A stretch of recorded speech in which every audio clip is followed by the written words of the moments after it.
Doing good. Thank you for having me.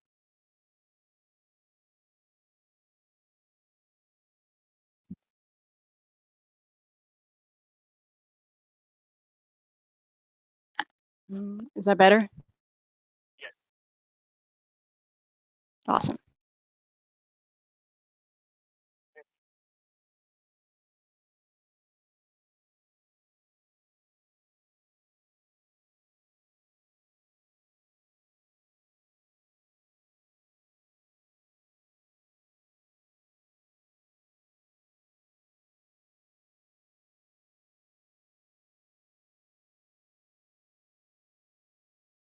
Yeah.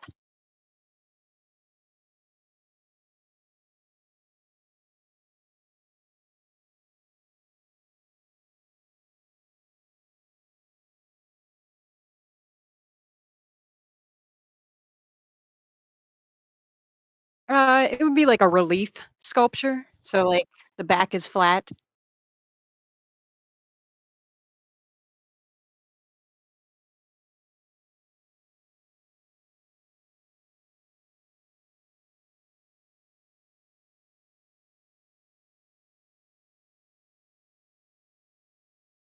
Yeah.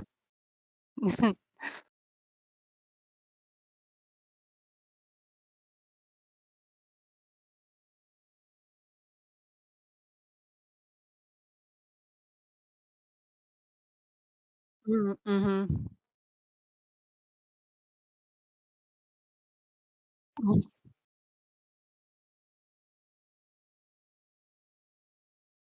Right.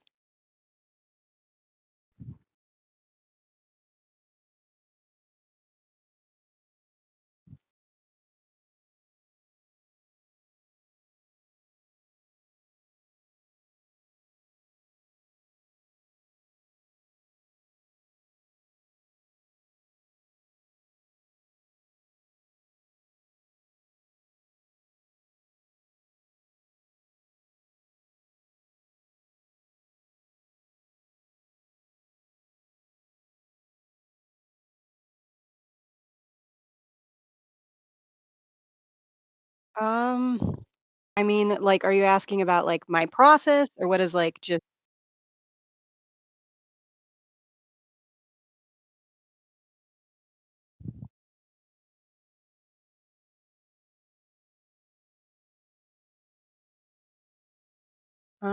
yeah, I mean, I guess it's a little bit different for every piece I work on, and I feel like I'm always still like learning and growing. So it's weird to consider myself a professional artist, even though that's pretty much what I am. Um,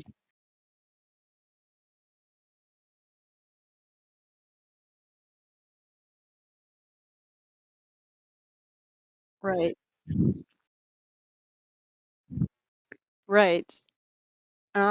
Yeah, I guess most of my art probably just starts with like a weird fever dream idea, and I'm like, oh, this would be kind of cool. And then I'll maybe like sketch it or like kind of rough make it in clay, and then it just kinda builds from there. I don't actually really plan anything, which is terrible. I really wish I planned things better.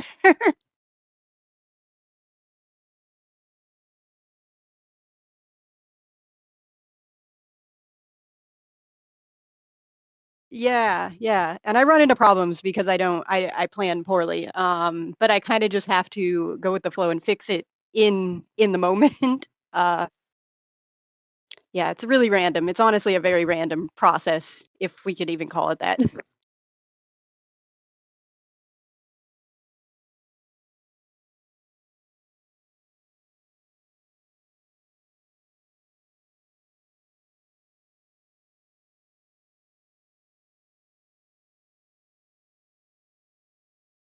Right, I wish I could.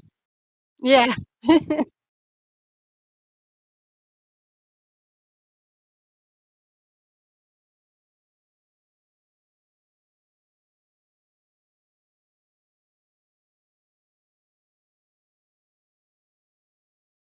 Yeah, I mean, or that, or I just take, like, a knife and scrape it off. Like, I'll sculpt a nose, like, "Oh, that nose is ugly," and then I just cut it off.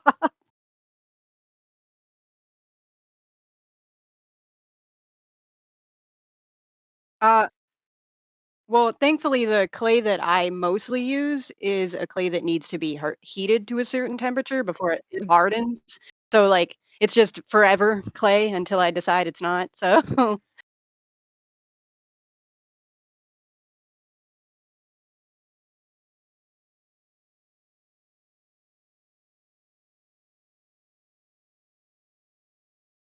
right,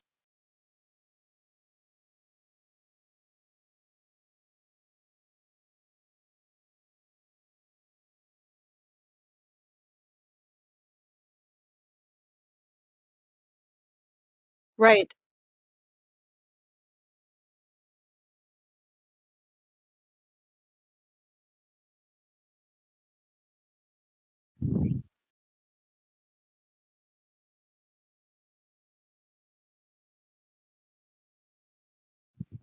Right. Yeah, I think I've tried to work in materials that are like so like epoxy sculpt, which is a two-part clay, and it once you mix it together, it starts like a process where it's going to harden. I've tried to work with that and like I'm just too slow and too indecisive to use that. It's not for me.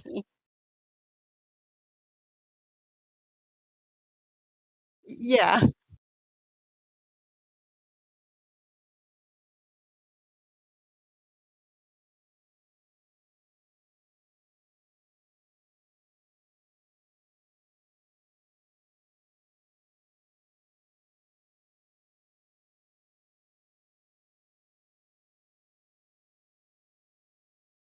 Check this. This happened 2 times on OBS where um, it's like not finding my microphone. There I am. Hello, I am back. I am here properly now. So, so if you were here previously, you can, I would say, through context, assume and figure out what I was saying. I hope. I think contextually, I think you can assume what Jasmine's responses were, or what questions were prompting those responses. But now I'm here properly. Uh, You were a ghost. yes, I was. You were replying to a ghost. Um, but this show is also like conversations. Like, this is just. I mean, it's part of interview show. It's also just part conversations I want to have with you. And the Mm. secret is, I was still having those conversations. Uh, because it. I mean, a lot of the show is like conversations I can't have at events because trying to. I don't remember what the event was named. Something at the Akron Art Museum. I forget Um the exact name of it the was like event. Games Fest or something like that. Yeah, game something or other. But I was. Yeah. It was an event where both of us were working. um, Right, yeah. Because I work at the art museum as well, like, I'm a teacher there, so yes, right. And you're like, so you're working at the event, and I am also working at the event. So it's kind of like ships passing in the night, going, "Hey, look, you also have a ship or whatever." Uh, that's a cool mast. What if I made a new mast for you? And I go, "Sounds good." And then the event continues on, and uh, it becomes more difficult to really sit down because often at events because I work booths by myself, I'm usually like when something's done I'm like I just want to sit in my hotel room and relax. I feel it, yeah. Yeah, but uh similarly, like in that vein of like you know working as it because that's also something I'm curious about, like working as a teacher within the museum, like what is like the structure of those classes? Is it like full sign up? Is it sort of like a workshop? Like, hey, we're hosting a sculpting class today. So it's like it's kind of random sometimes. So I do these programs for Akron Public Schools. Um and it's called Essential Experiences. And so there's different sites all over Akron that host these. I Okay. think the zoo one and stuff. But we have the fourth graders. So the fourth graders come in. I take them around the galleries, we talk about the art, we play games, and then we come down to what is called the art lab, and they get a prompt to make something, and they will work in groups collaboratively and make this prompt. And then we hang their art, and at the end of the year, once all the schools have come through, they come in and we host like a pizza party art show for the kids. So that's one of the things I do, and I would say that's probably like the main thing. Yeah. But I also do tours for all ages, including adults. And then I also do workshops sometimes. So I've done some jewelry making classes at the museum a couple of times, and I teach a summer art camp. Okay. Yeah, that's a lot. I'm just very like, I tell people in casual conversation when I'm at events that like, man, that was, doing an event in a museum is very different. Both, the biggest thing is that they pay you. Right, right. When you do shows at museums, which is like, oh, what? Like, imagine like tabling at a convention and then like the convention paid you to table there. No, yeah, because when you told me that they paid you and they like paid you to come down there and do that, I was like, that is so. Because I do shows too, right? Like I sell Right, my sculptures and my jewelry, and like that is such a foreign concept to me. I was right, like, they paid you to come here. right. Like, imagine going to like if you were like the next craft fair you did, you're like, oh, what? They're I don't have to pay for my table. Not only do you provide, Yeah, it's like a lot of them don't even like offer tables or chairs. It's like you got to bring everything. You're buying a space, yeah, yes, yeah. It's crazy. That was wild to me. and then you, yeah, no, I was not even expecting the travel pay. It was just in conversation with the curator where she was like, "Oh, what? You didn't come from Ohio? You're not in Akron?" Yeah, like you send me your receipts, and I sent the receipts, and I got a check in the mail eventually.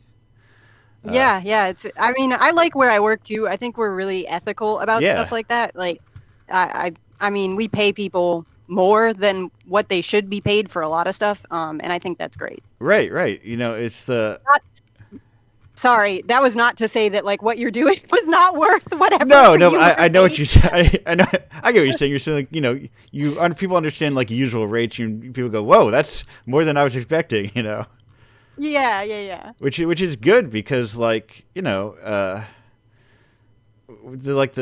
problem is like I am a big fan of like art as a hobby, but sometimes like you realize you have way more space as a hobby when you don't have to stress about money constantly, Right, right. So like people like actively paying for the arts is a very important thing, and like it feels like an increasingly rare thing where the artist has to like be their everything all the time. Uh, Right. you have to keep track of the 80 social media sites and make sure that you're on them all. Um, Oh my God. I'm not even on like social media. Like I have an Instagram, but everything on there is at a bare minimum of like 5 years old. right, Like, because yeah, it's I'm just so terrible at it. it's like so hard to like sustain because you have to like it's a whole like you're making a whole other thing in addition to like your art. You have to make like your social media version of everything. Like like Right. like I can't imagine having to make like the like your time lapse version of like sculpting of like where you have to think about like not only making the work but then like making like whatever your Instagram presentable version of it is. Yeah, I've tried. I've really tried to do time lapses. I don't have the patience or the Right. mental mobility to do Right. it. It's like an entirely different job, like unrelated to the thing. Just so in theory people will pay attention to it. Yeah, it's terrible. It really is. And that's like I think that's imagine probably why like 'cause, like do you still like go out and do like local events though? Um Yeah, yeah, I do a ton of local events, and I do a lot of like fine art stuff, so I've had my stuff in like galleries and yeah. things. So I do a lot of that stuff, which gets my name out there in the local community, I guess. So that's good. Right. And then also it's probably like I imagine it's much healthier than like cuz you're like you can immediately like see people engaging with your work like uh Right. rather than like I have a lot of difficulty in like knowing what a like means. Yeah. It's like it's because it's also like a very extremely simple thing to do, you know. Uh, like I have like a pre-show thing that said the call was starting, and I just liked that comment and very absentmindedly while we were talking. Um, Right. Like, okay. and it's like, okay, what did that mean anything? But you can like, I- but like, you know, when you're tabling, you know, people can like, you know, you can see people come up and buy your stuff, or you're like, you know, at a gallery, like people are, you know, going intentionally to go see your work, you know. right. So I imagine there must be like a healthier feeling to it. It is. There's a lot more conversation that is had. Yeah, yeah, and I imagine like the art classes or something similar. Like you know, I have to hope that part of, you know, I know it's not part of the courses, but I also have to hope these kids aren't thinking like I gotta in fourth grade I gotta make sure my sculpture are TikTok ready. You know, there's like uh, Right. Right. the the thrill of just like creation. Yeah, that's what I try to like really like drive home for all of the kids, even the ones who don't like consider themselves creative, Right. is that like, art is for everybody and like it doesn't matter what your art looks like it's just really about the joy of making it. Yeah, and like like imagine having like in the gallery, like having just like a like in a museum at the end of it all, you know, even for like one Right. small day, part of a day, Right, yeah. because you know that is, I think that's the problem that people run into with like the internet is like everything is there, and it's hard to know, like, you know, conceptualize people seeing your stuff, Right. and then you I know, feel like it's very impersonal to the internet. right, I feel like especially like if you're trying to be like a professional artist, like I think that real time feedback from people that you can see face to face is much more helpful than people either being like, "Oh my God, this is great," or "Wow, this kind of sucks." It's like, well, what do you mean by that? Because that's not constructive and that's not going to right. help me be a better artist. Right, Like, right. And this so person, and even like the person who went, "Wow, this is great." It's like, what does that mean? Did they say that and then scroll on to 16 different things and also say, "Whoa, right, cool," and yeah, like and yeah, 15, I think there's a personal. Sorry, yeah. go ahead. No, no, no. I was just saying nothing of import. I mean, me either. So No, right. That's, I guess that's also like the ethos of the show is that we're just kind of talking. Uh, yeah, and not worrying too much about the minutia of like, are we creating good content? I'm not here to create good content. Uh, right. Never in my life will I mean I'm doing I often do the equivalent of not posting on social media for 5 years, which is posting 2 to 3 times a month when releases come out. Mm-mm. Like, you know, I basically post that this show is happening, and then when a release comes out, I'll post that, and then that's the entirety of my posting I do online. Radio silence. Exactly, and then I go to events, uh, and I've had the good fortune to be able to all the events that make me pay to go there. Um, I have the good fortune of like them paying uh, through sales my expenses to go there, so I can I can Right. I can get out a lot more. But you know that's also the luxury of having 90 things to sell. Uh, Right, right, right. Something it's not the, you know, and that's like, I feel like at most, like especially bigger conventions, people just have like wall to wall prints and things. Uh, Yeah. and you know there's also like, imagine the difficulty of like selling the curse of selling original content, so to speak. You know, uh, Uh, yeah. is I mean, for me, I'm always envious right. of people who like can sell prints and stuff because I can't really sell prints of my sculpture. It's Right, like not right. a thing. Right. You can sell like the one and then it's gone. Um, Yeah. or I mean, you could in theory like sell like a picture of it. If it's if it's Right. if it's like a relief like I have here, um, but it is like not quite the same. Um, Yeah, yeah. And I've thought about like trying to do like 3D scan of my stuff and then like 3D print it, but yeah. like I'm just not a digital person and I've come to accept that about Right. myself. Right. And that's like, yeah, you're working in a physical medium, and also like that's the thing. Even though I'm like, in theory, doing a bunch of billions of things, like, oh yeah, you can just like make something, and like not everything has to be like a full career, like Right. you don't have to be like, okay, well, I have my website and my my sculpted jewelry business, and it's like, oh no, I do that, but I also, you teach, and then you also sculpt on the side, and like it's like sometimes you go, oh well, art is a hobby, and is a fun thing, and also hobbies can also make money. That's why the IRS asks you how much money you made from your hobby this year. Right. They're like, we know hobbies are still things you can sell. Uh, Yeah. and then it also, frees you from like, I gotta. I guess also you're in the good fortune that you don't have to worry about like if you could not like, if you're a traditional like 2D artist, you're like you got to keep up on like, okay, what are the popular fandoms this year? I need to make 80 prints Mm, for those. You can't be like, I need to make 80 sculptures for whatever the popular fandom is this year. It doesn't work quite the same way. right. Yeah. I put that on my jewelry making. That's kind Right. of where I put all that. Like my jewelry stuff is very different from like my fine art sculptures. Like my jewelry is probably more fun and like anime, video game inspired. Yeah. Um, so like yeah, I actually overprice my sculptures on purpose so that they like in hopes that nobody will buy them because I don't want to part with them. Right. Right.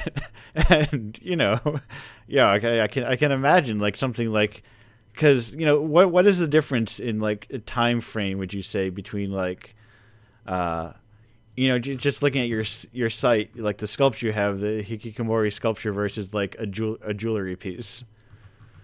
Oh God. So it's interesting because that Hiki sculpture that I started working on her when around the time that I had met you. If Okay. that gives you and I just Yes. finished that piece like last year. So Okay. Yeah. No. Yeah. That was a while ago. Fortunately I remember like I can chart. The fact that these things are all numbered monthly allows me to chart time. So I go, that's about 34 months ago. Roughly, 3 years, right?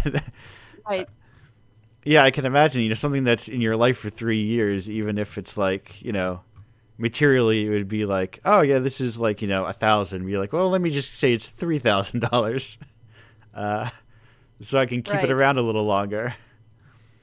Yeah, I don't even want to sell her to be Right. honest. She's actually been at last year she did two shows. She won two awards. Um Yeah. but yeah, I'm just like I don't want to sell her like at all. Like I keep overpricing her. Right. Right. 'Cause I just like her. Yeah, and then that's the thing. Sometimes you just make art, and it's like, oh, actually, it turns out this is just for me. This is Right, like yeah.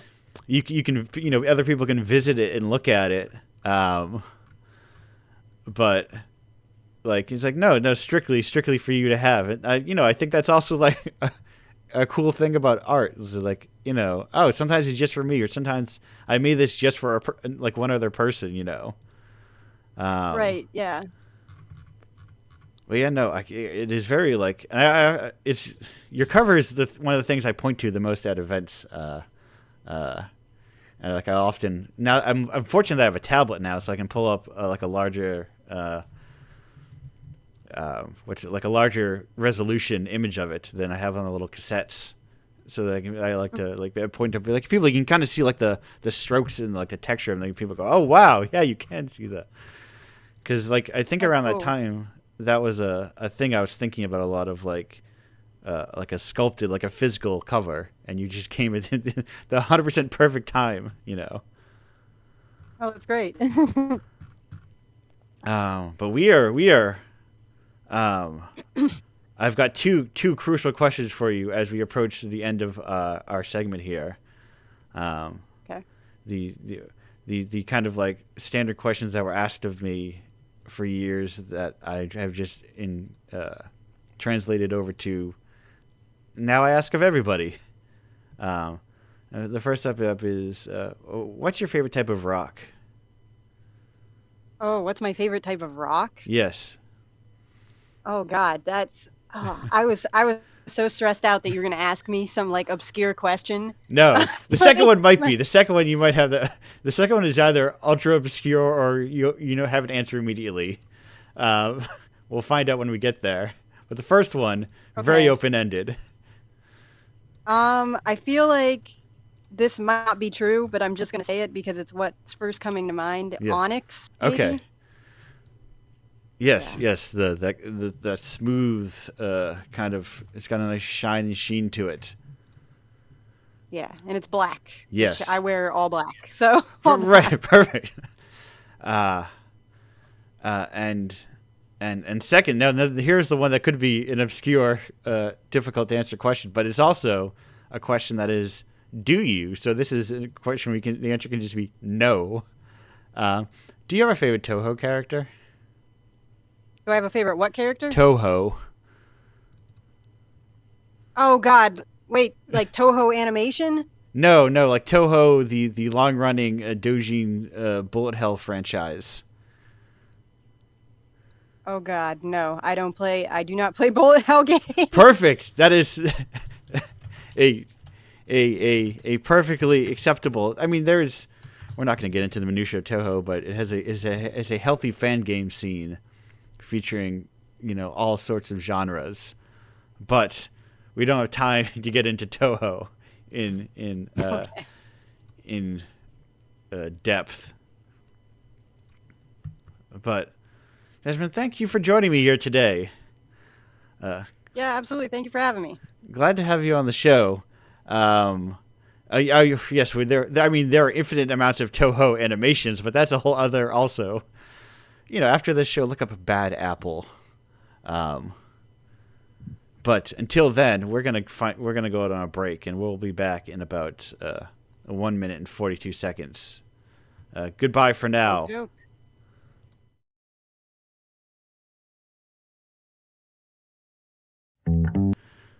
Kicking off what I'll call the Magfest cycle of Indiepocalypse Radio. Uh, it's Xavier, Ethan, and Say from Standing Cat Studios. Hello, how are y'all doing today? Hi. Oh, Okay, now there's an important thing for me where I have to keep Discord open so I know who I'm talking to. um, but yes, this is I was at Magfest very recently. You were you all also at Magfest? Yep. Okay. yeah, yeah. Now, how many of you? Now, here's the other question: how many of you did I meet at Magfest? Was That's it? an awesome question. I, Well, we considering I gotta have count. I Indiepocalypse think it 8 was. on my desk, I definitely met you at some Okay. Yes. point. I think it was a total of 7 people on the Okay. team were there. I don't. So yeah, we were around. But Yes. that let us really actually Yeah. also enjoy the convention, so we Right. could cycle out, which was great. That's it's one of the things I hope for one day is to also be able to enjoy conventions. Um, but Yeah. I think I want to get a vending machine. That's actually kind of awesome. I'm not gonna lie. Like one of The those entire one for your booth? yeah, like those those coil style ones. Yeah, you enter the grid number and then it drops a USB Yes. out for you. Yes, it's like for Magfest. Oh. My hope is if what if I could get one of? I want to get one of those in general, and I would if there was a games meetup group that had a physical space, I could house it there all year, and then cart it to Magfest so I could leave my booth and just have the little vending machine up. If you want to buy Indiepocalypses. Well, currently there's one for 2,300 on Amazon if you wanted one. I've been down this road. I've been looking at vending machines. I've been looking at fixtures. I've been looking at I'm still in the back of my brain. There's a retail supply site that has in clearance a mannequin, but it's a kind of mannequin I have never seen before, where it's like half of a dude's torso, but he's like really buff. Um, and I'm like, should I buy this really buff guy? Whatever your heart For the table or desires. just for whatever? Just there he is. Found him. I put him in the chat. I just never seen I them. say yes. I've never seen them like that ripped. That's why I was like, what am I gonna do with them? But anyway, His like his abs is a chessboard. I know Yes. he's truly a special guy. But buff men aside, you were not at MagFest for no reason, of course. You were all there showing a game. If people are unfamiliar, if they were not at MagFest, if they're not checked out it online, a Necromancer of Nowhere. How would you describe that? I assume you have a very honed pitch from 4 days at MagFest. Yeah. So already we've had the interesting balance of how formally we say this, because we can go into full presenter mode. But Find kind of in your short- bliss, you know. Generally, Necromancer of Nowhere is a isometric 3D action puzzle game where you go into a big tower filled with ghosts, and as a little necromancer, you resurrect the ghosts. And you do that by drawing all sorts of shapes on the screen that correspond with like different ghosts. You can also use spells and draw shapes to like flip the world between like the living world and the dead world, and puzzling your way up through this tower, all while talking to a lot of characters who think about death. Perfect. Yes, that is. That was and the other part of Magfest that is the part I don't like is I wish I could sit and play people's games. That takes even as I imagine you saw me very harried at some point running through. I think it was like Saturday or Sunday. Yeah. You got to be like you never know because the benefit of having seven people is like you can just kind of walk up and leave, you know. But Yeah. Flying solo, there's always that anxiety of like, the 30 seconds I'm gone is the 30 seconds the person who is this. Someone shows up. Right. It's like, it only takes like 30 seconds for someone, like there are people I've had to like call out to. I may have even called out to one of you to be like, these are all video games. But there are countless people I've called out to that are like, oh, what? And then they would come back and like bring more people. And like I had a guy who was like, I bought some of these yesterday and we played them at our hotel room. I want more. But yeah, what is it like at like demoing at like how many events have you? Was Magfest your first like? I imagine probably one of the largest because it's also very large. Yeah. But was this your first like? Yeah, definitely our largest. Your first event you've done? I think it's our third. We've done a couple. Okay. I think third is right. Is third correct? I feel no, like we we've been to first- like 4. Around that area. No, 4 is correct. Yes. 4? Yeah. Magfest is the largest though. It's scattered. Yeah. Because we were part of like the IGDA booth at Sam Arcade over the summer. Okay.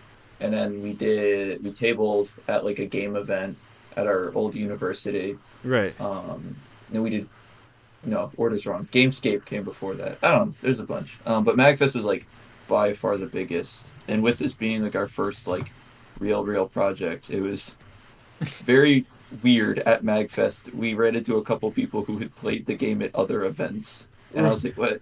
This isn't your first time hearing about this game? That's how it always goes. Yeah. Right. You expect, it to be, I imagine you're all like, what is that not, that's not tri-state. What are you down there? The triangle. What do you call that? DC? The DMV. Yeah, DMV. DMV, there it is. I assume you were in that based in that area. You, Yeah. Yeah. yeah. Yeah, so I guess you could like run into locals, but yeah, no like can you? Besides maybe like I haven't crunched the numbers before, but like maybe PAX is bigger than Magfest, maybe, but like I feel like they might even be comparable sizes, like attendee wise. Mm.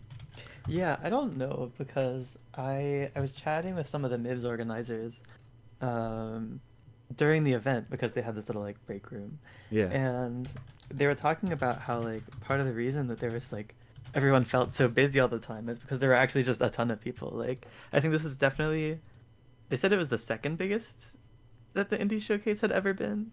Okay. And I don't know how long it's been running, but I know that it's been running for at least like, what, like 15 years? Is that correct? I don't know. Oh yeah. I could just be making up numbers. No, I but mean it's Magfest been is going something on for a that's been minute. around like forever. It's been Yeah. around for so long. It was one. So yeah, it was definitely intimidating. And part of the battle for me specifically was I was also tabling my own game. So Necromancer and then my game had a kind of like a joint booth situation going Okay. on.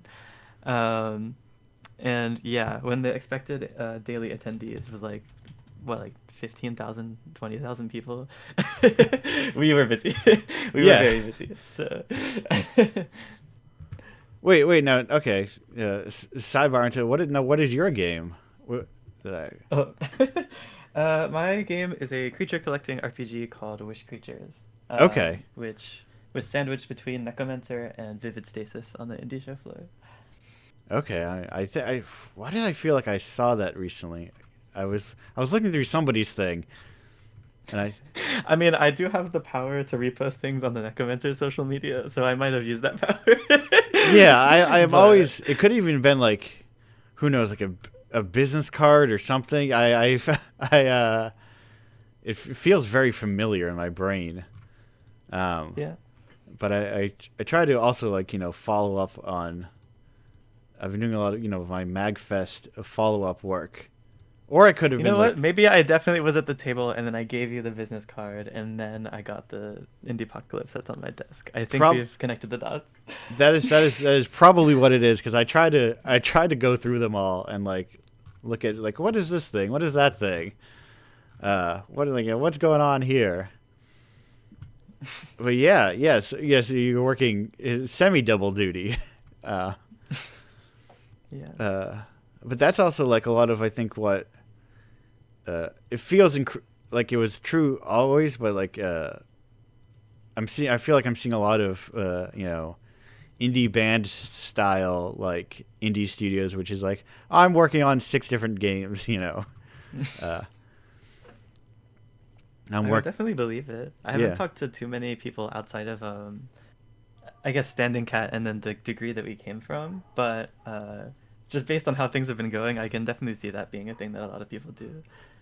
yeah, and I think having there are the fact that there are like way more game degrees than there were previously, uh, even like 15 years ago.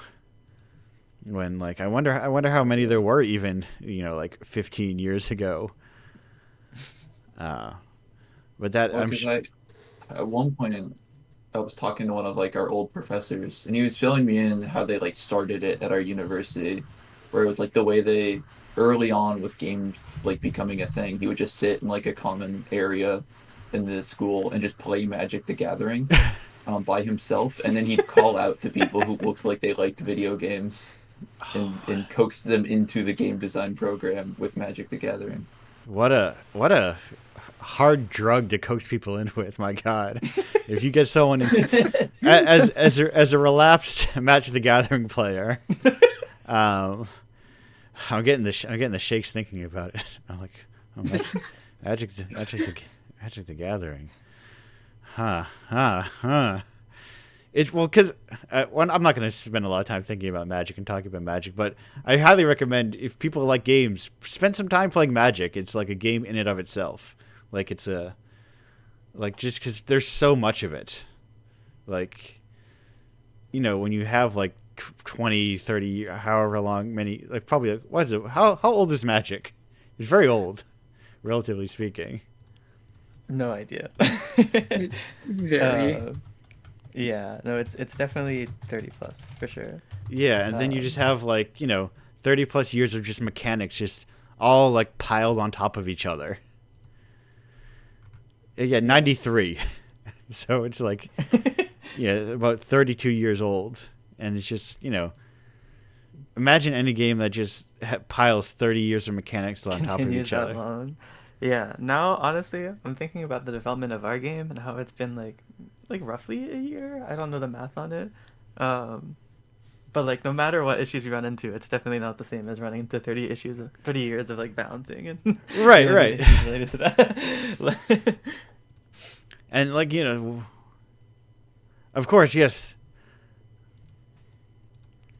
Yes, I am saying farewell, Jasmine. Before you leave, if you haven't logged, do you have anything you want to point people towards? If not, if what it is if you're in Ohio, check out craft fairs. That also works. But I don't know if you have any websites or anything you want to point people towards. You can check out some of my art on my website. It's jazzysculpts.card with 2 R's, Yes. .co. Perfect. It's pretty, I mean, it's not updated, so it's kind of old art on there, but whatever. That's fine. It's still there. It's what I was looking at the entire time I was talking to you. I was scrolling Right. through these things and like giving little looks at it. But yes, I highly recommend people check that out. Thank you for and joining the me. Akron, absolutely, and Yeah. come to the Akron Art Museum, and if you see me, say hi. Yes, if you're in Akron, check out the art museum. If you're in Ohio, Yeah. make a trip over there. And if you're not, check out your local art museum. Right, yeah. You probably have one. And they're cool places. But thank you. They are. Thank you for joining me. Thank you for having me. Absolutely. Have a good rest of your day. Thanks, you guys, too. See ya. See ya. Bye. Perfect. Okay. Sorry. I didn't know. I like to give people a proper goodbye when they have to leave mid-show. But yeah, I mean, 1 year sounds like a good thing. I feel too often you talk to people and go, "Oh, nice game. How long you working on it?" They're like, 7 years." It's like, oh, that's a long time. Yeah. No, I know. There's been a few times when we've mentioned to people where we're just like, oh man, it's like this project, it feels like it's been so long. It's like a year and a half so far. Right. And they're like, oh, you guys that's like nothing. Yeah, that was We're like, we mentioned that at Gamescape to some of the organizers, and they thought it was very cute because we're just baby indie devs coming into the scene. Like, and we're already tired after 1 year. Oh, jokes on them because you're ahead of the game. You're like, no, that's what you should be doing. You shouldn't be spending 8 years on one game. Have you ever had anybody? Go ahead. oh, I want to make short games so bad. I can't wait Yeah. to do game jams again. Right. Yeah. No. I am unsurprisingly a big fan of short games. Yeah. I just played. It was sitting in my download folder. Slight previews for upcoming guests. But I was sitting in my previews folder. I met them at MagFest, and I just played the Immaculate Drag. Oh yeah. And that was like, damn, that was like 15 minutes, 20 minutes long. Ideal length for a video game. Gets in, says everything he needs to say, and gets out. And I think that's like, especially like where you are like making like a puzzle game. There is like, I imagine like you can feel like that temptation or pull to be like, oh, we can just add more rooms. We'll just keep adding more rooms until. Yeah. I've definitely been an advocate for a little bit more rooms, but Right. after playing it a while, it takes quite a bit to finish. So I think we're good on more rooms for Right. Yeah. That's And plus also the process of like testing. Yeah. Yeah. Yeah, because we because the whole like gimmick for the rooms is like how there's the living realm and the dead realm, and they have different Yeah. layouts and whatever. But like the way we set it up is we did kind of just do it for real, where it is the two realms are physically one is below the other upside down. Yeah, because it has Um, like a if you haven't so seen it, it actually, has like like a like flipping effect to it. Where where it's just like your actual physical space is just like flipping over. yeah, Yeah. Yep. yeah. So it looks really cool, and the end product's really cool. Yeah. But actually, like setting it up and being like, oh, I need to tweak a little value in this room. It's oh my goodness, it's a process. Because we have like three people who mess around with level design stuff, myself included, and Yeah. so it's like it's such a specific process where it's like even with all our templates and like tools we've made for it, um, it is still we need multiple eyes always to be like, okay, did one of the like 30 set steps accidentally get skipped? Right. Um, And yeah, and then it just like cascades into creating, and every time you're making whatever new games or new rooms and more like, oh, what if we had an extra mechanic? It just all collapses onto more and more work. dude, people who came by at Magfest had too good of ideas, and I'm like, I want to do that Yeah. so bad, but like, I don't want another like year. Right, right. Just like whatever. Just take the idea, Um, put it into something else. Save Yeah. it for the yeah, next game. The next DLC is game. always possible. A sequel's Yeah, possible. or just make a different game. There's I Yeah, I encountered like very uh, cursed knowledge recently that I hadn't thought about, like that was like out of my perspective for a while, and yeah, that people talking about the reuse of assets and like the smart reuse of like things, and the fact that like you know Vice City came out a year after GTA 3, like a one single oh calendar yeah, year more or less, and that just like it's when you scope out, like it's like you can actually just make games like that, on huge scales or yeah, smaller scales. It's just you have to like reuse a billion things and uh, borrow a lot of like after I played Immaculate Drag, one of the things I saw at the end that I'm hoping to see very frequently in games is a hefty credits page for assets. Like, yeah, just like they're available, just take them, or just like use them, buy them. yeah. Yeah. Shout out that No, I one Unity like really, text library. Yeah, yeah. No, I really like just seeing like games as like quilts so often. Like I love going through like jam pages, um, and just seeing like, oh, I recognize that like dialogue system. I know that exact dialogue system from the asset store. Hell right. yeah.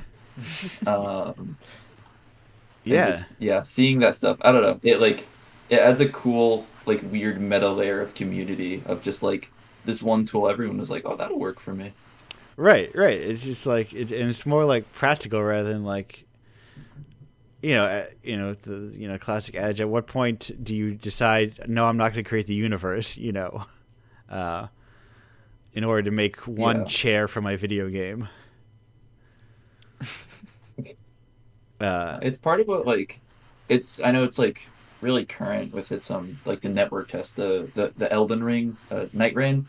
Because the all I've seen from that is it's just like 100% just assets from Elden Ring. And I think that's just so cool to see in like a AAA space of just like, yeah, we made it already. We're gonna use it again. Right.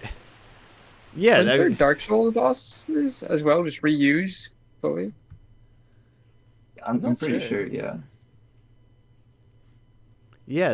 It's There's. also so funny that it's a roguelite, right? It's some sort of like game like that where it's like there's some element of procedural, there's some element of like runs and stuff, which is a very indie thing to do when you want to reuse like assets so it saves Right. time to develop. yeah, as someone who's played a lot of, which is to say, all of the Yakuza games, you can see like, oh, these animations in a game that came out 2 years ago are basically carried over from Yakuza 1. Yeah. All the stuff gets like updated, but it's like same stuff basically. And that's how you can make a bunch of stuff. That's how you can I make mean, not one game every 8 years. yeah. And Yeah, no. Game efficiency has been so on my mind. I'm so like I look at Strange Scaffold so longingly, and I was just Yes, like, yes, yes. that's that is the goal. right, Everything I've right. been seeing about like I Am Your Beast, I'm so jealous. They've definitely got it down. Yeah, because I mean that model is like heavy. What's the word? I'm like very contract work heavy. Of these people. Yeah. Hey, hiring 8 people to work on this thing, and a lot of those people are the same people. Working on the different projects. Um, but it's that strength of like contract work, and you know and that's how different industries work to some degree. That's I imagine that seems to be how like probably film and television work to some degree of less stable studios. Um, Yeah. which has its upsides and downsides of having a reliable paycheck is nice. Yeah. And, Well, and because like a lot in like the first half of Necromancer development, we kind of had a lot of that. Like I would say it was contract and practice, but like we didn't have money. right, So it was just kind of like, hey, you're cool, want to do a thing. Um, but like of just people doing little like odds and ends here and there, like the logo for our game, the big like Necromancer of Nowhere text. It was just like we reached out to an artist we knew. It was like, hey, can you make us a logo? And it's like that's the one thing they did. And there's so many little things in the game like that. Like in game, the decorative fences and the decorative um like wooden planks. That was just like one other artist we asked if they could do that. Um, so there's like I think at the end, like the total credits of just people who like had their little like foot in the pie with the game, it'll probably be like 20 some people right. who added a little something here or there compared to the core dev team now. Right, and that it's the kind of thing that like allows you to move faster, and like basically not spend a quarter of your life on one game. Yeah. Which Yeah. is which is and of course like the important part is then finding the healthy version of that, which is in it's a lot of understanding the indie space of a bunch of people with no money asking, basically helping each other, Yeah. and being like, hey, can you help with this one thing, or like let me help you with this thing, because also in theory that kind of like all the ideal version of it goes back and forth, not like you do a logo for someone, like, oh, we got super successful, and then you pull up the ladder and leave everyone behind. Which I'm sure there's plenty of that happens, of course. But it's just the big hits are just like not sustainable. Yeah. I think Yeah.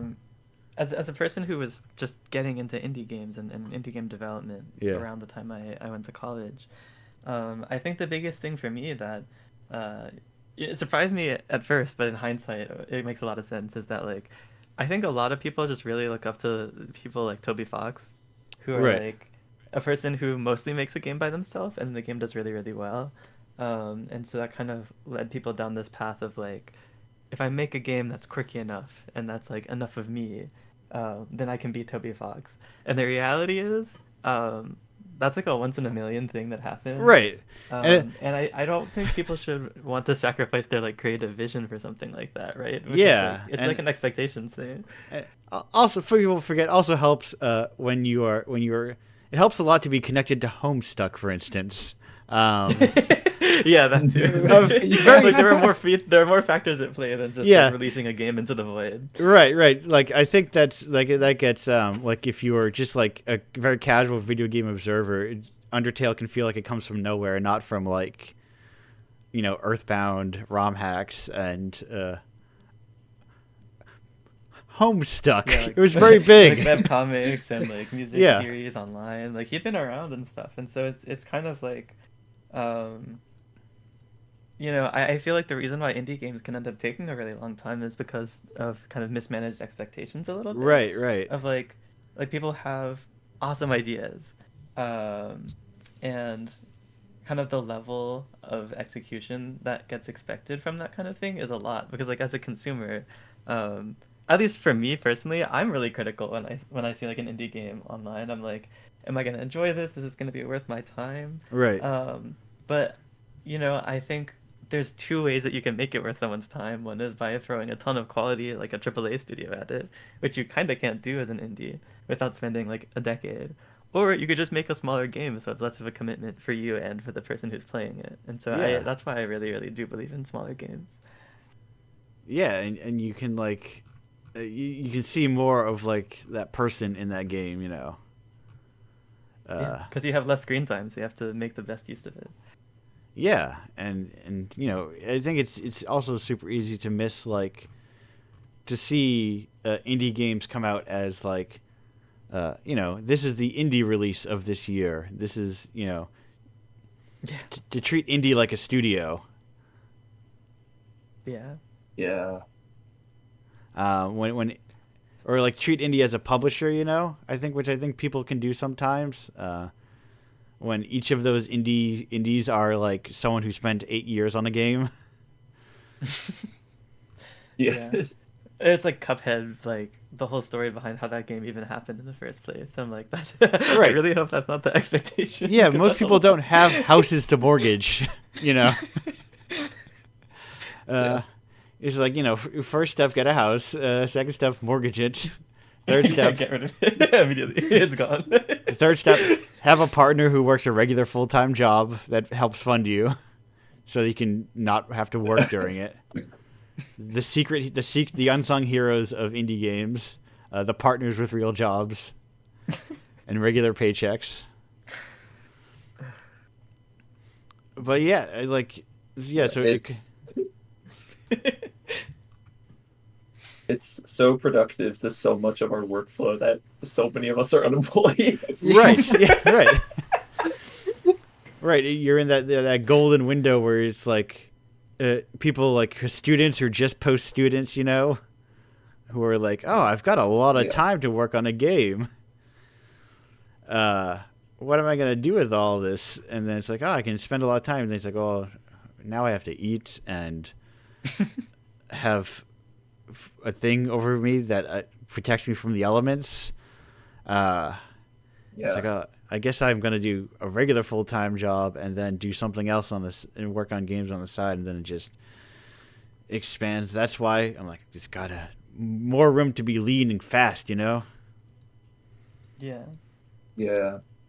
No, because that's where I'm at right now. As Yeah. like with my day job, I just have such like less time I can really dedicate to just like the project itself, and I think about that so much where I'm just like, work life balance. Where does that exist? Like Right.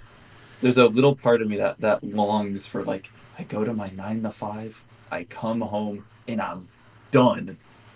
Yes, no, that is. But it is just like I go to work and then I come back, and it's that very interesting dynamic where it is just like I think as long as we continue like making art, there will always be that little like drive where you want to have like your hobby be something transformative.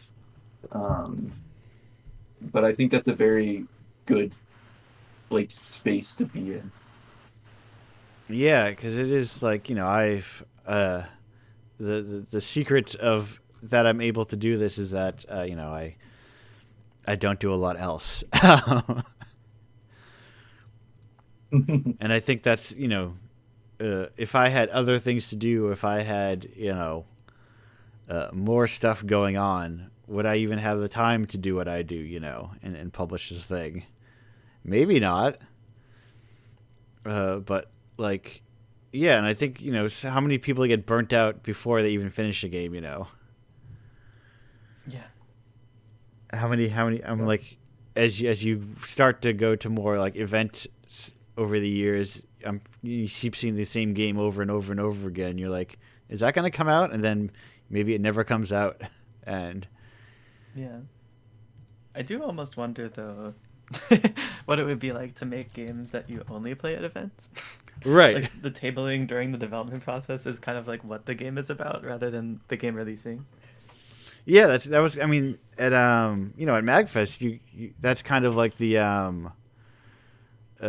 like that arcade section, Yeah, yeah. Yo. Yeah. that I'm so sad I didn't get to I go there this year because I that was love like my favorite place last year. yeah, yeah, I like breezed through it. skateboard.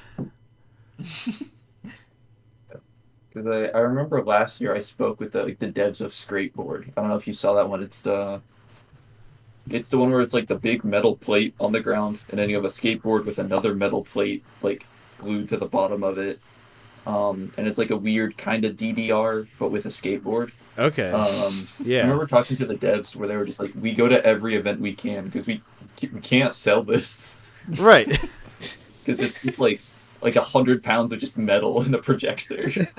Yeah, it's like it's more an art installation than like a Hmm. Yeah, like yeah. a traditional video game, and trying to translate it into video game doesn't work.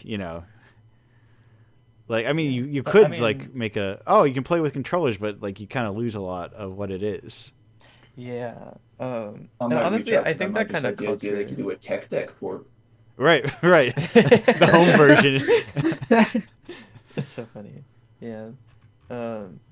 What was I gonna say? The like early video games, right? Before people were really like figuring out like, consoles and controllers and things like that. It was kind of just like that really weird like technology that extends your TV in different ways, right? Yeah, So I think that like in a funny way that is kind of like the purest form of games was that moment of experimentation of like what is fun? What is this? How do we have fun in this environment? yeah. Like Um, it predates me, but like the Odyssey. I think it's. Yeah, I believe it's the Odyssey. The Magnavox Odyssey had like a bunch of like yeah. overlays that you would Yeah, you put would just like put like plastic mats on your TV and then right. lights would go through Right, it. and that's how you change video games. Like there are so many there's like a million consoles that exist out there that just have kind of gotten forgotten. That all have like there's your classic like a television that has like a number pad on it.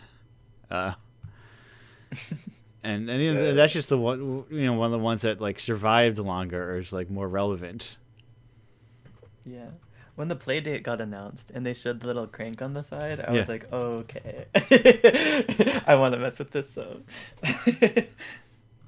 Yeah, because it is a different like we have like all sorts of different ideas of things that we can do with games, and I mean we take for granted that like I was talking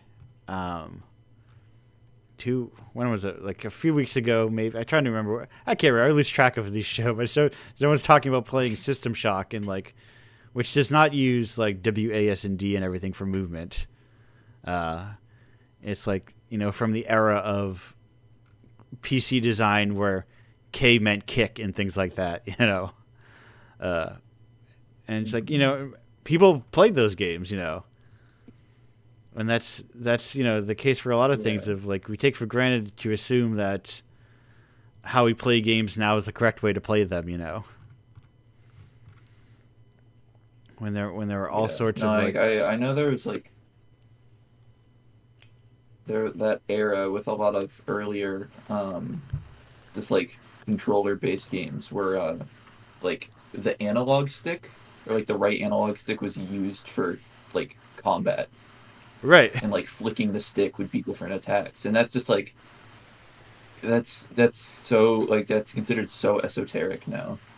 Yeah. Like, yeah, I think. no, Go go ahead. ahead. Oh, I think twin stick games are always the games that are the most unique because like you have a game like that, and then you have a game like Katamari, which controls with twin stick, and then there's a roguelike that's a side-scrolling roguelike called Revita, which I sunk a lot of hours into because the control scheme was just so weird. It was like you're playing like a side-scrolling platformer, but you're aiming with one stick and you're moving with another, and then the way that you interact with the environment is pretty different. Um, I had a lot of fun with that, but then there's just like every single time I see a game with twin stick controls, it's just a vastly different kind of game. Right. Because it's just kind of awkward. So people try to find ways to make it intuitive. So Right, and then you slowly, like, you spend enough time with, like, Katamari is extremely awkward if you the first time you pick up Katamari to play it, and then like it gradually becomes like intuitive of like, oh right, you know, in a very awkward play style. Like, who would have thought that you should have attack buttons on shoulders in a melee combat game? But like if you were pitching that idea like pre like Dark Souls, pre Demon Souls, people would be like, what? That's weird. Why not have it on the face buttons? And then it like becomes this weird standard in some ways, just because like people get used to things. Because controllers aren't real. We made them up. They don't grow on trees or anything. I don't know if We people need to know bring that. motion control back. We I do. gotta bring motion control back. It's so cool. Monkey Ball is our last bastion. We need to bring back the banana. I'm so glad I got to see the banana controller. I've never seen a banana controller before in person. Is it just like an actual banana, like hooked up to a Raspberry Pi or something? No. It's you never seen the Monkey Ball cabinet? Oh, is that like a thing? Yeah, the Monkey Ball arcade cabinet. The controller is a banana. That's awesome. They had one Love in it, like it's in the back of the arcade section. It's like just like the stick is just a big banana. Oh, Exactly. Yes, big banana. that's crazy. It makes sense. You're a monkey. Monkeys love bananas, famously. No, I just all the stuff with hardware. I just like I think I don't know games expanding beyond just like the software they are is so inspirational for me. Yeah. It's just like it adds such an additional just like layer of creative expression to be like, yeah, so I had this idea, but like you have to play it with like a little plush cowboy you bounce up and down like that they had it like that was at the arcade. I didn't get a chance to play that at Magfest, but I kept walking by it and just seeing the game where there's the two people just like waving these little like stuffed cowboys around, and it's like hardware is so cool. Yeah, because it's right. It's like most of them fall into these standard things that we know because like it's easy to produce like a billion controllers or keyboards and stuff. But it's part of like the downfall of the arcade as a place that people go to. But with the rise of the barcade, hey, That's what I'm saying. Yeah. There's gonna be a way it comes back. right, there's more space to be like go to your local barcade and be like, hey, let me put my weird cabinet I have in here for like maybe a couple of days, see how people feel about it. Yeah. And that is like that's also the important of like events like Magfest, to put like weird. I'm like super grateful for the back corner, the what, I'm drawing a blank on what it's called, even though I played a billion hours of it once at Was it the hat game? no, not the hat game. I did see the hat game. No, this is a Killer Queen.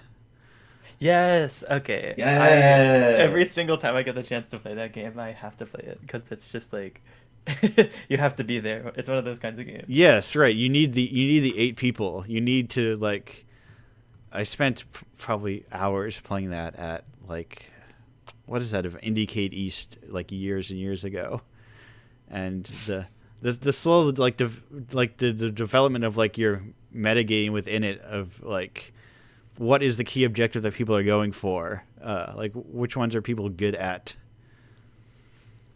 Because I played it in an arcade in Austin. You always forget about the collecting. Yes, right. It's so easy to forget about the collecting until you've been playing, until you've lost to it 3 times in a row. Then that's all you ever think about. Yup. Yeah. No, I got the because it very briefly had a like home release like digital. Yeah. So I got the I think it was Killer Queen Switch version, Black, right? and I Yes. got the Switch version of that while it was up. And then they And did for this at our one, right? university, yeah, they did, but I think it was like some thing with the music rights. I'm pretty sure, but I could be completely off base. But every event we had at the university where it was like, okay, people will play games, I brought my Switch with Killer Queen Black. I needed more people to play. Right. And we'd spend like 30 minutes setting up the controllers to get them to work properly. All right, 'cause but you once need it what? did work, it was so much fun. You need like 8 controllers to play it. Right? Yeah. Is it Yeah. 8 or 10? I think it's 8. Yeah. I think The it's. Switch I'm can pretty sure only the have up to arcade 8. cabinets are 10. Okay. Yeah. Yeah. Because Right. it's like 2 teams of. I don't even know. I don't know. But there Yeah, but the there queen is and then the grunts. yeah, and then you have like but it's also a thing that like really benefits from like being in a physical space for a long time, people getting familiar with it because like I was after an event in Austin, I went to an arcade with a friend of the show, and they had a Killer Queen machine there, and like I got a snail victory on like my first try. It's like, oh, this was too easy. I need to work for my snail, because you need like the and that develops with like games in physical spaces. Yeah. That doesn't work the same, and arcade having arcades and places for those is like also gives you space for people making weird stuff, like scrapeboard or whatever you haven't thought of yet. And I hope they're going to be like I just. Go ahead. no, you go if you ever got something to say, but Yeah, I'm no. talking, just go right through me. Gotcha. Yeah. And it's like so much of that spirit though of just the experimental stuff. It's like that's such an allure for itch, just like as a platform, and just going to like new. Because that's like I just that is like itch is like my number one place to go, and I'm like I don't know what to, like I am in a lapse of like creative thought. I Right. go to itch and play some like really short little focused jam games where it's like we had this one little idea and we built an entire game around it, and it's just like that like hyper focus on a single thing to like extrapolate a full experience around. It's just like it's so pure. And I was just like, oh, I need to think like this more. Yeah, like I think it's too easy to get trapped in the like commercial mindset, of like I've got to put this game out and it's got to make money and it's got to be like a good product or whatever. And jams can be like a good version of like, oh no, it's not that. We had an idea. It's like not exactly sometimes the equivalent of like sketching, of like, oh, I had an idea. Yeah. It's not like it doesn't necessarily have a traditional beginning, middle, and end, but it exists in the space. I mean, even the current most successful indie games have just been random games that people are making Right. just for fun. They have like the one recently about just digging a hole on Steam. It's just there. You're just digging a hole. Wait, what? You gotta. What is this game called again? I remember seeing. I have to find I thought it. It is called something like I'm digging a hole. A game about I need digging to a hole? find it. Yeah, I'll try to Yes, find a it game again. about digging a hole. Yes. Is it literally just that? Oh, I believe so. It looks like Yes. it's got a lot of It's got 4,700 reviews on Steam. Yeah. yeah. He's just dig a hole. And it's that There's like, primal desire to dig holes, you know. there's some other stuff to it, but the guy just like, yeah, I'll just make the game about digging a hole, and then it just got successful. So there's just And dumb it games like has just that like people are Unity liking. like default rectangle too. Yeah. Yeah, The you know, UI is awesome. whatever. Unity default everything. Just jam it all in there, you know. There's, you know, it's you know, it's more important to make things, you know, than to worry about like whatever the perfect version of it could be. And just like, oh, make the thing that you I want know, to like, make. yeah, because like I know for us with Necromancer, it's like we're definitely handling it very like polished, where it's like we want it to be like the least rough around the edges that we can. But Right. I'm hopeful that like after Necromancer we put the proof out there of like at Standing Cat we can make something like good and fancy and nice, and then we go, okay, we're gonna just do a bunch of jams now, and they're gonna be weird.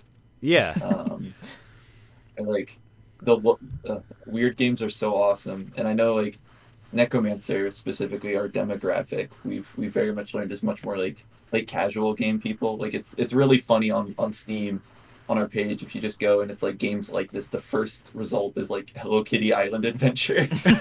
um, Kingdom Hearts is there too, which is I don't know why, but thank you Kingdom Hearts. Um, Yeah. Yeah. but like a lot of big I'm like, all right, now this next project and the next one we're gonna take this demographic and then get weirder and weirder. Yeah, because I think people are open to, you know, weirder stuff than like I stand by the idea that people are open to weirder stuff than like you know, online like marketing people would lead you to believe. Like they're like people are generally like, oh yeah, they're into like sure, plenty of people into like the comfortable thing. That's why, you know, every third farming sim that looks just like Harvest Moon, like Stardew Valley did, will have like 10,000 reviews or whatever and sell like crazy. Because someone's like, "Oh yeah, I found another one of those. I'm gonna get that." And that is somebody else's version of their Harvest Moon Story of Seasons like game, you know.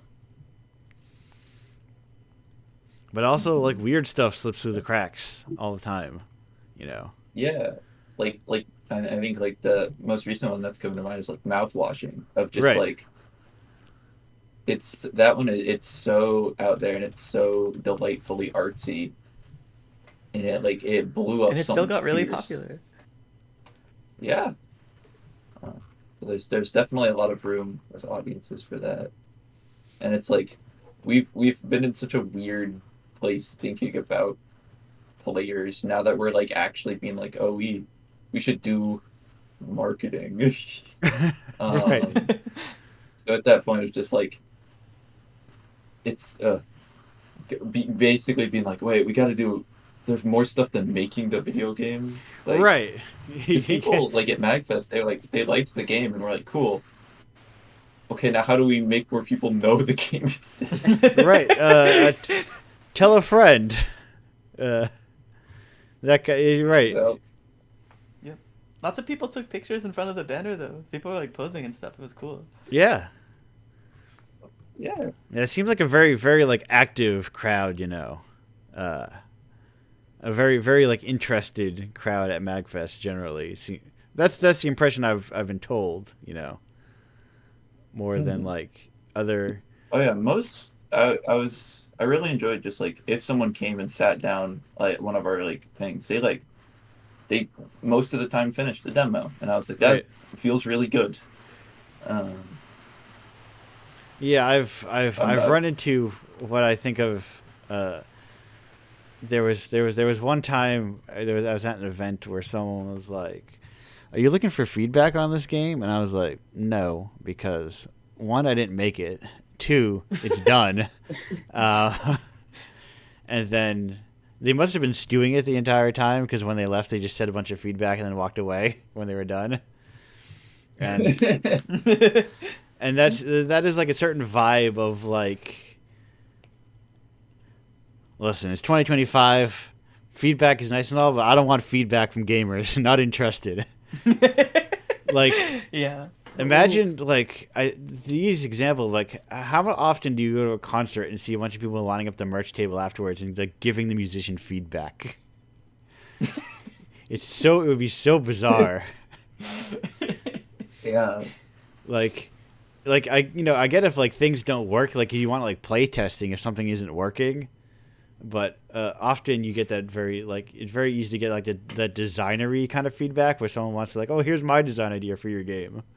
Yeah, because it's definitely better to hear, where discomfort is coming from rather than Right. people suggesting their own solutions. Because then you'd have to work backwards to decide whether or not their solution is right or Right. not.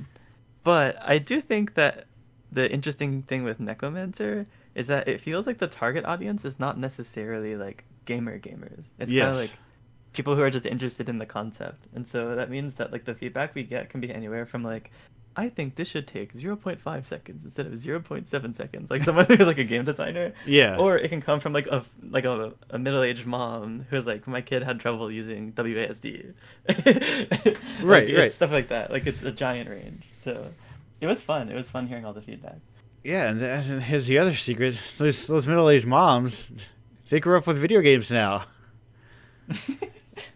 It's the thing Oh. I've been realizing more and more of, No. like, oh right, people grew up with cosplay like for years. Like people who were probably like 50 and 60 now, like, oh, no, they were doing it probably in their 20s, their 30s. Like it's weird to see. No, it's funny with like my day job. I work with kids, like teaching them like STEM stuff. And it's very funny being like, oh, we are at the age where like millennial parents are really like there. So it's like I'll have a kid who's like just they're named after video game characters. Right. Um, You've got a and room it's full of like, freaking yeah, that's where we are. Sephiroths. There was a yeah. No, I had one kid he was named Sachiel, and in my head immediately I was like, oh, like the angel from Evangelion, whoa! And then immediately I was like, okay, Ethan, no, that's just a child, whatever, like that's his name. Um, and I looked it up and I was like, okay, Sachiel, it's like it's a Hebrew name, yada yada. And then a couple days later, the kid was like, yeah, no, like my name, it's like it's Japanese. Right.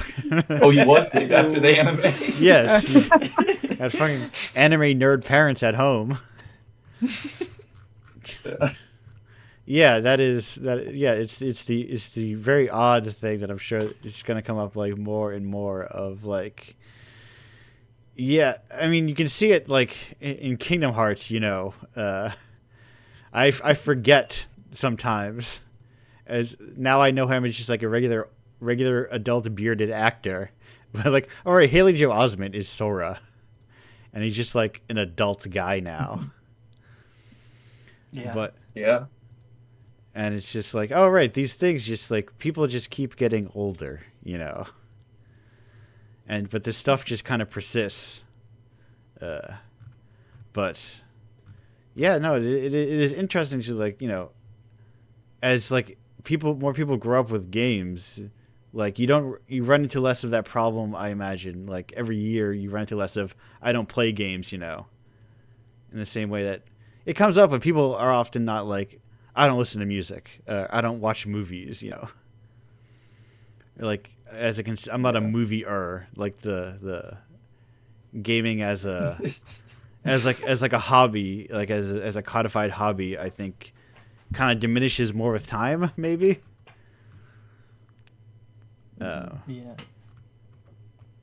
As like a No, I think it's so cool, like just how accessible game design, like just is becoming. right, Because like again, with that job I do, it's like I teach like Scratch and Construct to like elementary schoolers. right, And it's just and they love it, and it's like it's so cool that it is like it's being so normalized. It's just like a avenue for creative expression now, for like all ages. Right. It's just another easily accessible art form, Uh, Mhm. so that can be done on like you don't need like super intensive computers, or in some engines you don't even need like computers, you know. Games can be made on phones Yeah, and that sort of thing. it's like I think it was table. It was. I wish I could remember the name, but it was tabling at MIVS, this Magfest. It was the like visual novel that was made in PowerPoint, Yeah, yeah. I never got to go over there, and but it's that like, was like the one that I wanted to play. So I think we had an interesting conversation at the very end of MagFest though, as we were packing up, because they were like, "Yeah, so the funny thing is, since we're releasing on Steam, we kind of can't just dump a PowerPoint, so we're trying to like port it to Windows like as an executable somehow." Right, It's right. like such a funny issue. That is like a very specific like particular weird issue of like. Yeah, yeah. I mean, it's probably easy enough to port to something like. Yeah, like how do you make an executable out of a PowerPoint presentation? There's got to be some way to like package it. I hope they don't have to like reprogram it in another language. Right, right. Just like remake it in like RenPy or something. Yeah. But yeah, I know the one you're talking about because they're the ones that had like the old Oh, computers. Don't Fraud My Heart. That's what it was called. Yes. It was the one where it teaches you how to file your taxes through a dating sim. Yeah. Also, like the setups there. I loved the setups. Like, Over Many Waters had a Mhm. crazy setup. I love that setup. which one Um, was that? Which it was this like kind of Zelda-like action RPG was with that like the one with all the first-person turns in TVs? it. No, it's like they made a full like kind of like a ship deck out of Okay. like wood and furniture stuff that they just kind of repurposed. And it was a really really yeah, it nice was like a setup. dock. Yeah, How did that was I? really How did cool. I miss? You know, the Mindwave also had a really cool one. They Yes. had like 5 different monitors. They had like a tower with like a light on the top that had like an eye blinking in it. It was really cool. I have a Shout crushed out Mind penny. Wave, man. From a booth, from friends of the show. Part of you gave me a crunched penny with a logo from their game on it, That's cool. That's very cool. Hell yeah. and it's just like, I mean, that's part of like I do. The thing is, I need to find out how to like sneak my way into like the MIV section, or like that side of the convention. I just don't know how I'm gonna do that yet. I need to figure out my technique because You could get that mannequin guy to sit behind the table for you. I know. I gotta any way that I can like avoid the lottery of the vendor hall. Yeah. Mhm. So it just goes back to the vending machine. I know. That's what I'm thinking. Like if I bring a vending machine, will that somehow get me in there? Who knows? But anyway, where's Obi? There you are. Yes, we are coming towards like my mental scheduling of things that I do, where I do a standard 2 for the three segment show, but where we have a 2 segment show, 2.5 segment show, um, I aim for more like an hour and a half, just so this thing doesn't go on forever, because we could probably just sit here just talking about things forever. We haven't even talked about, what, you know, how do you get into, how did you get, the eternal questions of how did you get into making games, or, what are your go-to games? A million questions one could ask about games. But before, as we start our wrap up, do any of you have any important, like, non-promotional things to get out as we start to wrap up the show? Because obviously, promotional comes at the very end. But otherwise, things you got to get out of there. I think everyone should try making a game at some point, no matter who you are. The barrier for entry is for games is like lower than it's ever been. Yeah. And even if you just like drawing, that can be a game in itself. If you like writing, you can make like a super short visual novel. Like the games people buy and consume are so conflated in what their scale is and their complexity, and it's like at the most basic level, so little is needed for what a like concept of a game is. So make a video game. Yeah, like there's there's even like simpler of like what am I thinking of?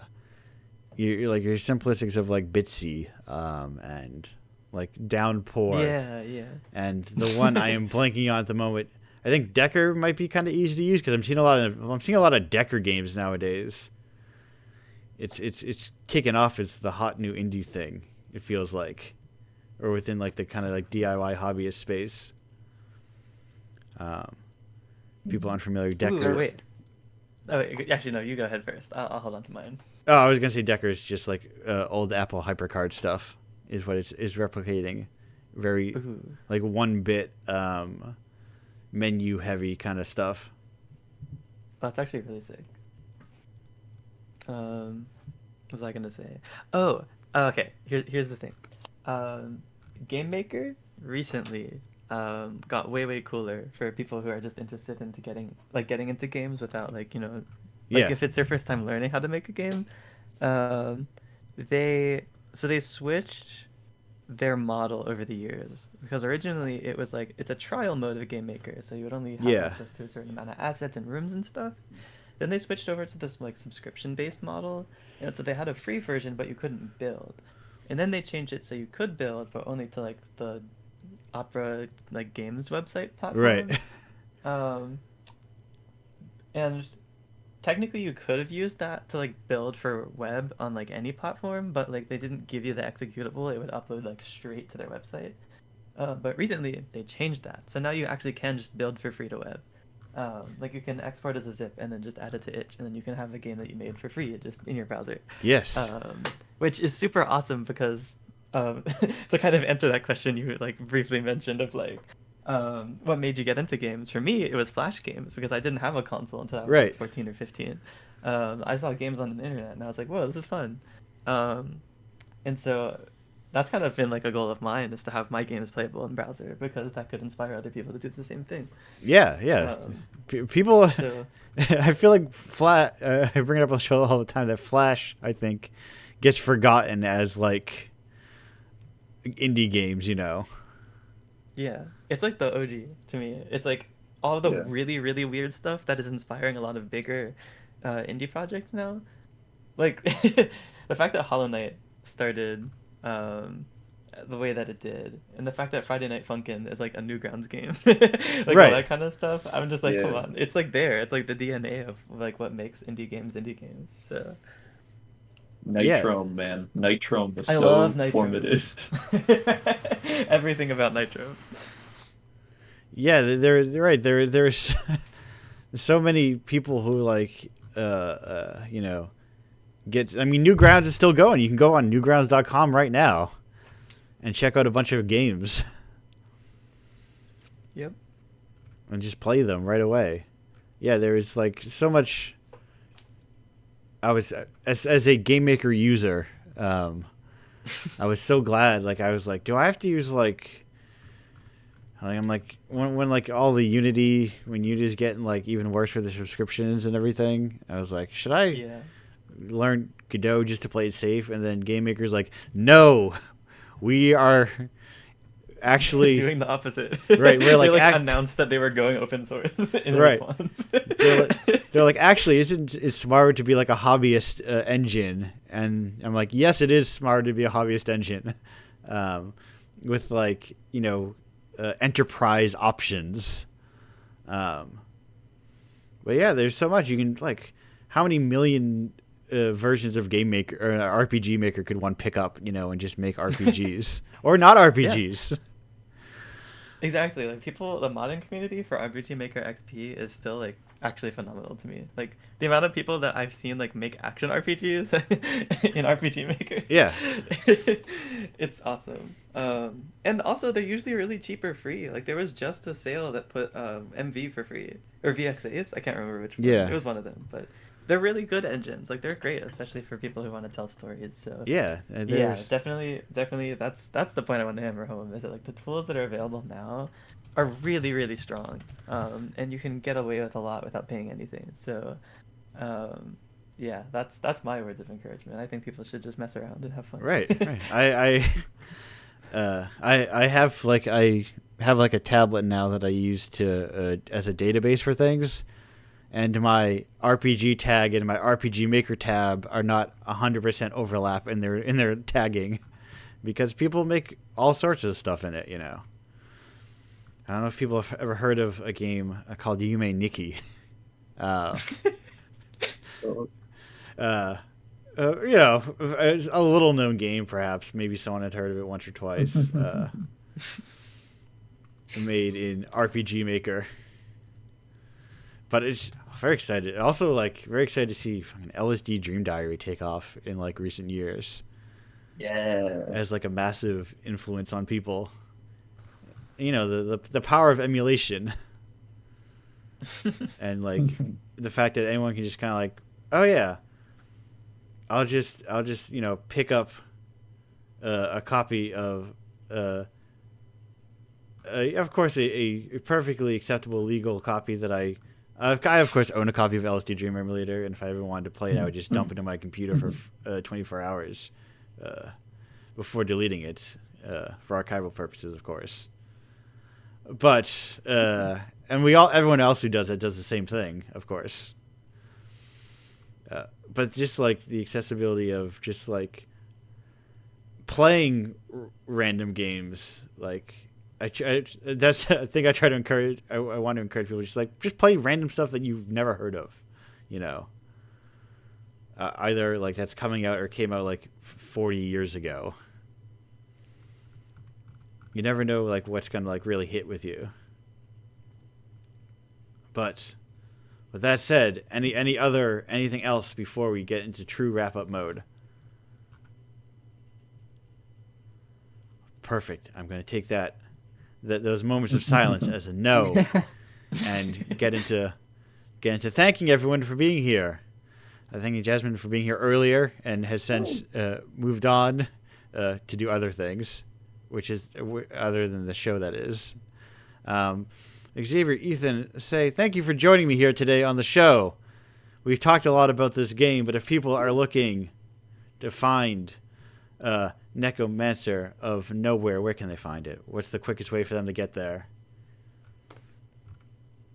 I look up Necromancer of Quickest and Nowhere on easiest. Steam. Yes. Boom. There you go. Exactly. We have a link to some of our socials there. Oh, you did with before. our company Someone beat me being to the named punch. Standing Cat. Yeah. It's a little hard to get that handle on things, so we're Standing Cat on Blue Sky. But if you search up Standing Cat games, Standing Cat prod, it's just Standing Cat, we might show up. But Steam is our number one place. Yeah, just go over, just click that little wish list button, you know? It takes 2 seconds. Looks like I already did it. I feel like I probably did it at the event, I think if I remember correctly, like when I was running around, I was like, I can just do that now, and then I just did it. Oh, yeah. But yeah, check them out. I'm closing a lot of tabs, except for my food tabs. But anyway, the important thing, I almost forgot the crucial questions to ask the three of you. I got to know about rocks, or rock conceptually. I don't want to lead the question by calling them rocks, because it is of course open to interpretation how you interpret the word rock. But I asked this panel of Standing Cat Studios, what's your favorite type of rock? I gotta say igneous. Just the entirety of them, they're pretty cool. Okay, yes. I am an opal enjoyer. I think opal looks nice. And also the genre of rock music is Like, pretty okay too. The broad genre of rock music. And all of its little intricacies. I think Yes. geodes are really cool. It's Geo's common favorites. I think that was a favorite of last week. Because every time I think those are the ones that broke it open, the answer is always It's yes. like gotcha. You're right. The gambling It's like rock, gotcha, dude. gambling. It's the gambling of. It's is it arguably nature's first gotcha. Exactly. Mm-hmm. Have you considered? You Genshin would convinced not me on exist if geodes. geodes didn't. Oh my goodness. Have you considered adding gotcha elements to Necromancer of Nowhere? Oh no. I think we gotta Have we? go. Yeah, I don't know what that was. just some roguelike and gotcha elements, you know. Like what if your video game was actually like way worse because you had to gamble to play it? As popularized by Genshin Impact asking the question, what if Breath of the Wild was worse because you had to gamble for all the stuff you wanted? It's crazy. Truly the excitingness of the billion-dollar genre of popular video game, but worse in every conceivable way. But it has your favorite animes in it, I guess. Anyhow, follow-up question: Do you have any favorite Toho characters? The The Toho one. bad apple one. Okay, that's a lot of them. There's a lot of those. A lot of Tohos exist within Bad Apple. The one who holds the apple at the Okay. beginning. Mhm. That would Yeah, no, you asked that question earlier, and all I was thinking was like, okay, the only proper noun I know in regards to Toho is bad apple. Yeah. So I think my favorite character is probably the apple. okay. The apple. The apple itself. The titular Bad Apple. Mhm. Perfect. Well, that all said, now proper goodbyes to Xavier Ethan to say thank you all for joining me here today. Glad to have you. Thank you for having us. Thank you for having Yeah, us. this was really good. Glad to meet. Glad to hang out where I could not at MagFest. You know. And I mean that's also the part of going to events is meeting new people and hanging out in less networky contexts, Yeah. which I never want to do. Truly. But that said, I'm ending the show now. Thank you all. Goodbye. Not quite goodbye. Now goodbye. I had to find the outro. There it is. Goodbye.